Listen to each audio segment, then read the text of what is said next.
ស្វាគមន៍អ្នកទាំងអស់គ្នាថ្ងៃនេះខ្ញុំមានអាធីបមួយដើម្បីមកបង្ហាញអ្នកទាំងអស់គ្នាពីរបៀបដែលយើងទៅសេអក្សរ pin in ហើយឲ្យវាលោតនៅលើ Microsoft Word អញ្ចឹងឧទាហរណ៍ថាយើងទៅសេ x1 ឧបមាថាខ្ញុំទៅសេនេះចៅ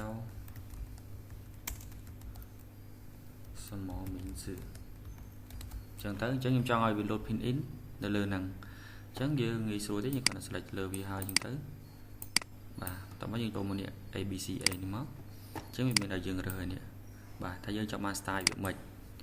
អញ្ចឹងយើងមើលនេះខ្ញុំភាគច្រើនខ្ញុំប្រើយក center ដើម្បីអក្សរវានៅចំកណ្ដាលបាទហើយ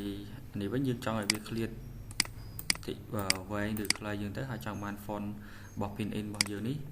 ទូចឬក៏ធំអីចឹងទៅយើងអាចសេរីបានបាទយើងចុច OK មកវានឹងលោតមកហើយនេះបាទ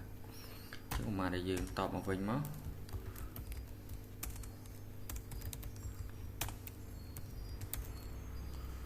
ចៅសាវចាងទៅបាទខ្ញុំឈ្មោះសាវចាងចឹងទៅអញ្ចឹងដូចគ្នាបាទយើងចុចលើវាមកបាទជ្រើសយកនឹងដូចគ្នាមកអញ្ចឹងដដែលបាទអញ្ចឹង pin in វានឹងលោតចេញមកហើយអញ្ចឹងងាយស្រួលបាទសូមអរគុណ